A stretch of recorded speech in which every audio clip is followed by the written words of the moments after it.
নমস্কার বন্ধুরা, আমি ঝুমাস কিচেনে তোমাদের সবাইকে স্বাগত। আজকে আমি তোমাদের সাথে রেসিপি শেয়ার করব ইলিশ পোলাও। দেখো, তার জন্য আমি 2 পিস ইলিশ মাছ নিয়েছি, ধুয়ে পরিষ্কার করে নেওয়া আছে।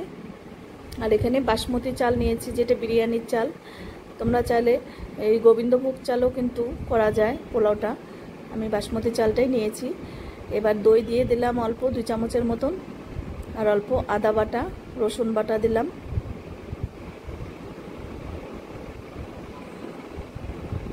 আর একটু জিরে বাটা, আর নুন দিলাম স্বাদ অনুযায়ী। যেহেতু দুটো মাছে করব, সব কিছু পরিমাণ কিন্তু অল্প অল্প দিতে হবে, আর বেশি করলে মশলাগুলো সব বেশি বেশি করে দিতে হবে। এবার কাশ্মীরি লঙ্কার গুঁড়ো দিলাম অল্প, এবার অল্প সাদা তেল দিয়ে দিলাম।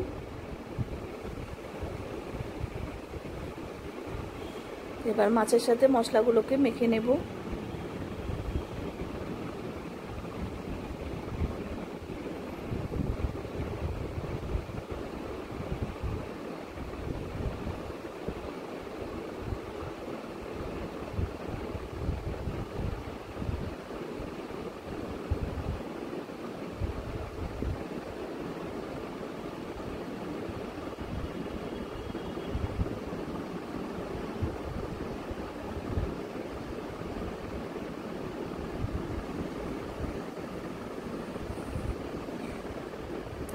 এবার এটা ম্যারিনেট হতে হতে ততক্ষণে আমি বাকি কাজগুলো সেরে নেব।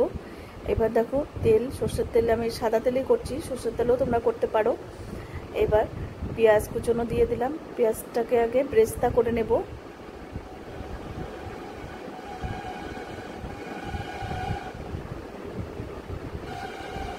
এবার দেখো, ভাজা হয়ে গেছে পেঁয়াজ, একটু লালটা একটু বেশি হয়ে গেল, তোমরা একটু হালকা করে নেবে। এবার ওই মশলা মাখানো মাছটা দিয়ে দিলাম।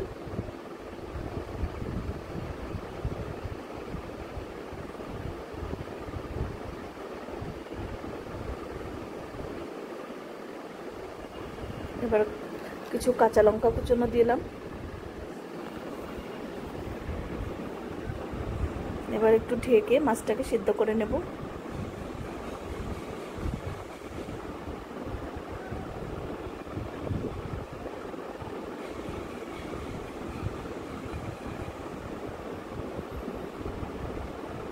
আবার একটু ঢেকে দিলাম।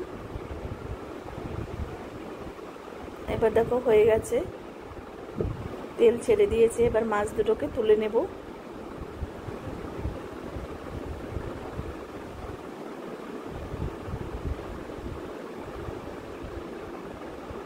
এবার এই মশলাটার মধ্যে আমি চালটা ধুয়ে নিয়ে দিয়ে দেব। তোমাদের যদি এই ইলিশ পোলাও রেসিপি ভালো লাগে তাহলে অবশ্যই একবার হলেও ঘরে করো, ভীষণ সুস্বাদু হয় খেতে। আর তোমরা যদি সুন্দর সুন্দর রেসিপি পেতে চাও তাহলে কিন্তু আমার ইউটিউব চ্যানেলে একটু সাবস্ক্রাইব করে রেখো।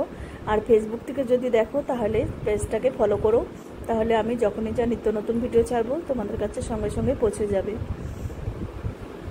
এবার দেখো, চালটা দিয়ে একটু ভেজে নেব, যাতে চালের জলটা একটু শুকিয়ে যায়।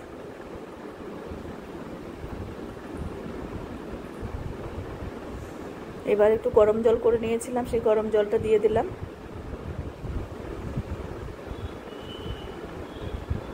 পোলাওর এই জলের মাপটা কিন্তু চালের দিকে 1 আঙ্গুল ডুবিয়ে দেবে, 1 আঙ্গুল পর্যন্ত থাকবে জলটা।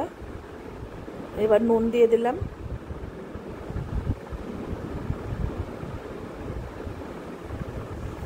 এবার ঢাকা দিয়ে সেদ্ধ করে নেব।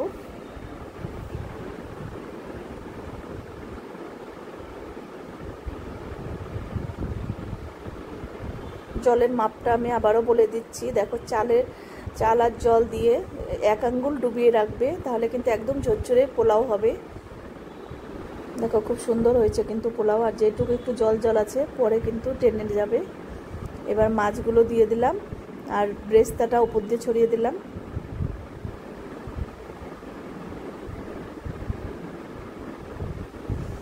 এবার ঘি দিয়ে দিলাম 1 চামচ।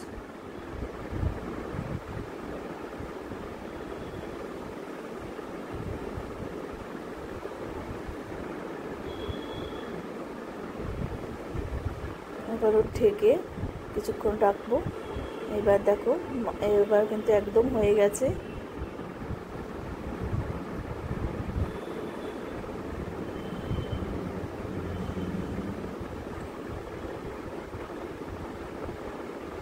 একদম ঝুরঝুরে হয়ে গেছে।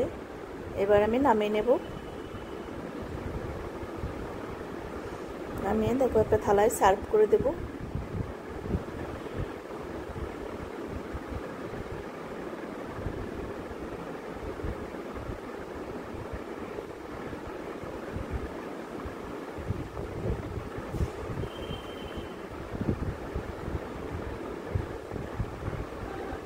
আজকে তাহলে আমি এখানেই রাখছি। এর পরের দিন আবার নতুন কোনো রেসিপি নিয়ে হাজির হয়ে যাব। তোমরা সবাই সুস্থ থেকো, ভালো থেকো। টাটা বন্ধুরা।